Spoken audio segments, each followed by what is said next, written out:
Welcome to Take It Easy, or welcome back. I'm Fryda. And I'm Carmen. And this is a podcast that celebrates all things Cuban-American. And this is our last episode of the first season. It's really lovely to have been able to do this season alongside a community that we've been able to actually start building off of. We will be having a second season soon. We'll be taking a hiatus, definitely less than 2 months, so stay tuned.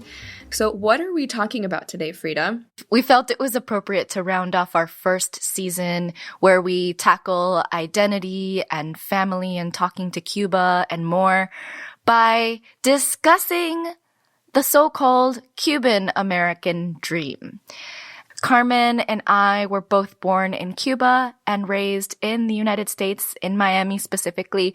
We are Cuban-American, and so we want to dive into the expectations that our family and our parents have had while coming into this country and how it differs from our own experience being raised here. If I had to really pinpoint a moment in time when I really started to see the difference between what I would consider to be living the dream and then what my parents considered to be living the dream was the day that I announced, like tremenda culi cagada, that I... Okay.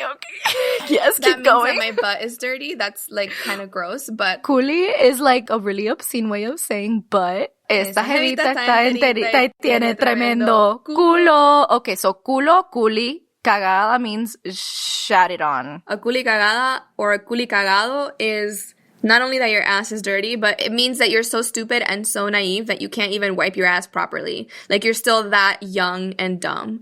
I walked into the living room and I announced to my parents that I was moving to South Korea. First, they didn't believe me. And then once they realized like, oh shit, like she has a one-way ticket and everything lined up and she's got 3 pink suitcases she bought from the internet, like...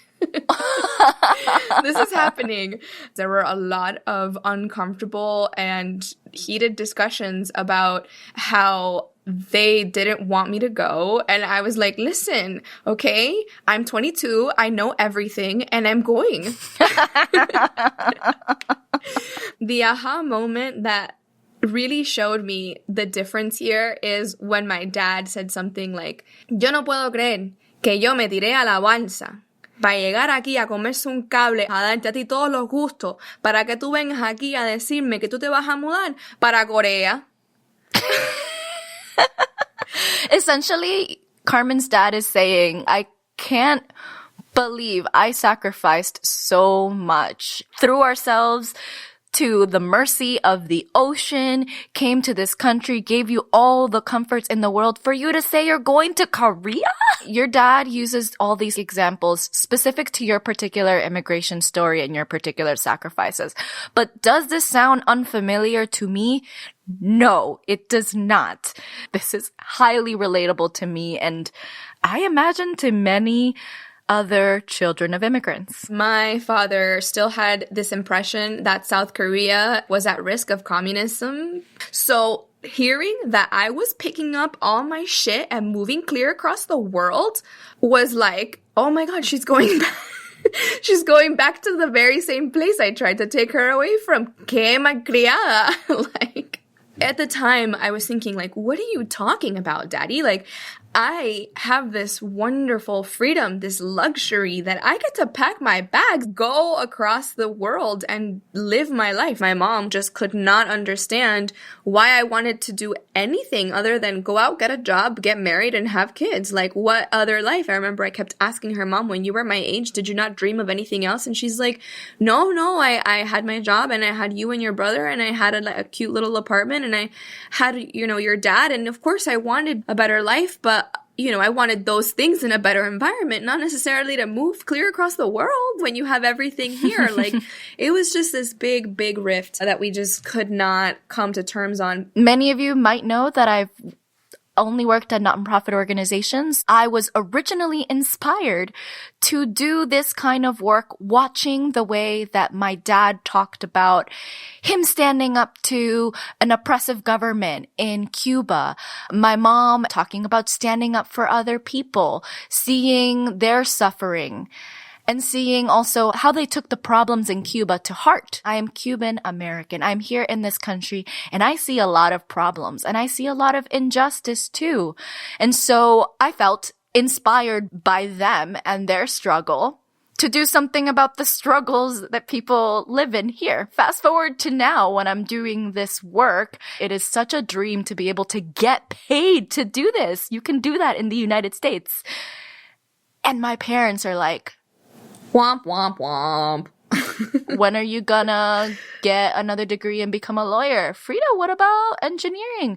Fryda, why do you keep working como una matada in all of these different nonprofit organizations? When are you gonna go for profit? They see a bunch of people making hundreds of thousands of dollars off of like this home health business over here and this other business over there. And they look at me and they're just like, why is she choosing this? The system that our parents grew up in has a very linear path in life. You go to school, you study what they call una carrera. I was going to college and I'd be like, Daddy, yeah, so I'm majoring in journalism and also political science, and I'm also minoring in economics and also minoring in studio art. And he's like, pero ¿qué tú estás estudiando? ¿Qué todo esto? What are you going to do with all of that? Oh my God, yes. How do those things fit together? What jobs do you get from a political science degree? Because I was all over the place. They were like, pero es que tú quieres ser periodista, es que tú quieres ser política, o es que tú quieres ser artista, o es que tú quieres ser economista. Like, I don't understand.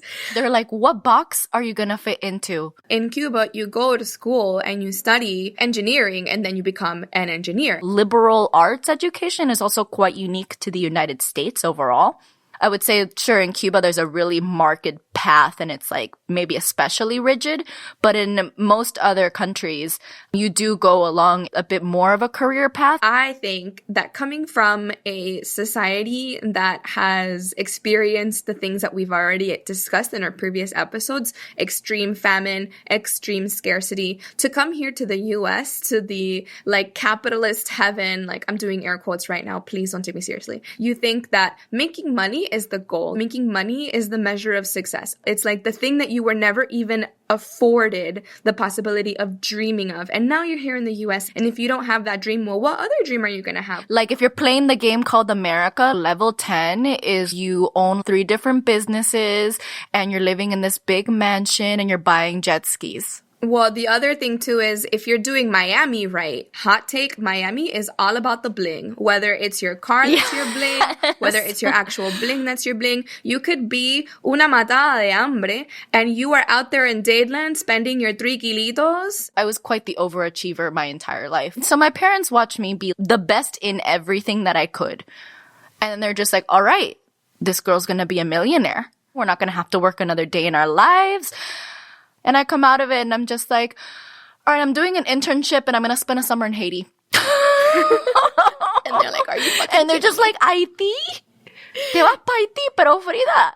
And in the middle of a cholera epidemic. And they're just like, our daughter is crazy, you know? Yeah. I think similarly, just like you going to South Korea, me going to Haiti is me going back to a poor island in the Caribbean where they're just like, ¿Y pa' qué we just took you out of the poor island in the Caribbean called Cuba? Oh my God. Yeah. Fryda, I feel like you don't have this because you're an only child, but also compared to my brother, he's in Miami. He has all of his shit together, you know, quote unquote, again, all of the shit that you're supposed to have together. Like he has a car and the house and the wife and a kid. And I'm out here 30, living with a roommate in New York, flying by the seat of my pants. My parents had the exact same expectations of me. They were like, this is the one. And then I end up not being the one. You were going to be the one that delivered to them all of the things that they dreamed of. I believe my parents' version of the Cuban-American dream means something very specific.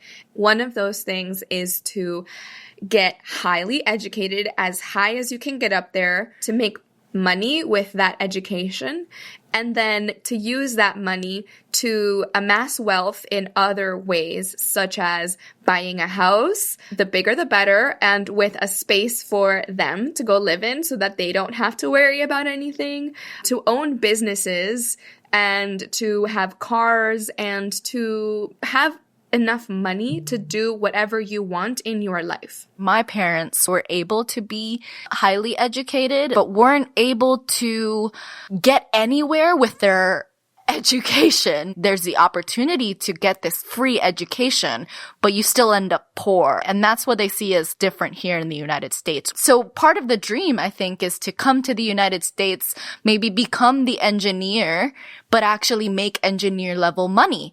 Become the doctor and make doctor level money. Cubans of our parents' generation went through an authoritarian, totalitarian regime and a complete overtaking of society by a state that controls everything. When they raise their children, they teach us the consequences of communism and socialism. So we must oppose anything socialistic, communistic, anything like that in the United States and elsewhere because we do not want to relive our trauma. So this translates into very specific beliefs, and this is a hot take.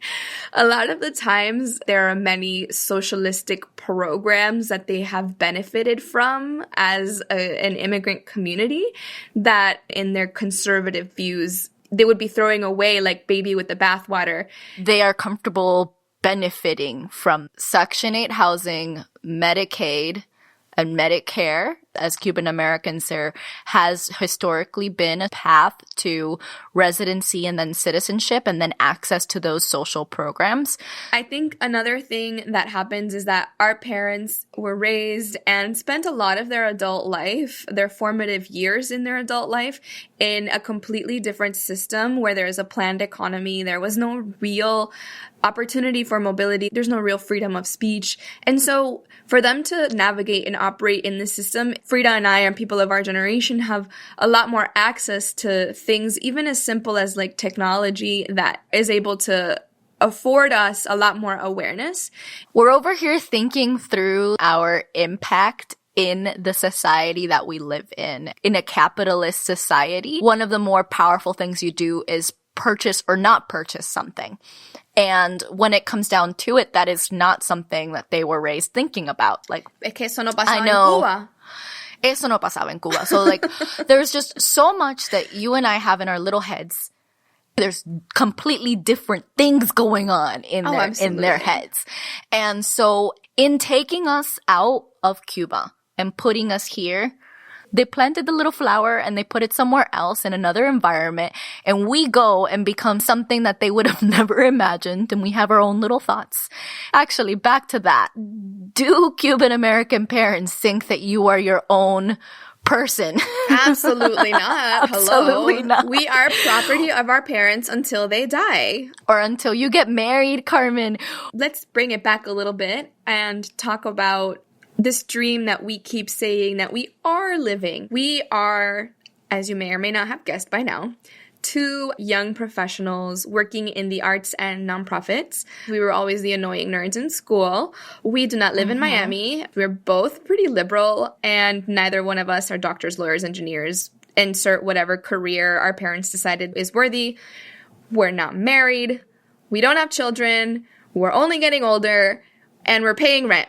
Those things that we described, the house, the car, the money, the education, all of those things, they are actually symbols for the manifestation of the actual dream. And the actual dream is not necessarily those things. They are freedom from oppression, economic and social mobility, not living in a totalitarian regime, being able to leave your country. And that dream, if we're talking about it like that, if we're stripping it down to the ideas, we are living that dream. It just looks so different. That's the thing. I think our parents might have been dreaming about the United States, dreaming about what life might be like here ever since Cuba. So there's been an understanding of the United States potentially being this place where your dreams might come true. And one thing that does happen when you reach the US is that reality does hit you. This isn't a dreamland. Immigrating to the United States is not easy. You're hit with depression and isolation and obstacles, and a lot of things get in the way of fulfilling their dreams. So in a way, one of the reasons why they expect us to live out the American dream is because it was too hard for them. One thing that my parents and I do agree on in terms of the American dream is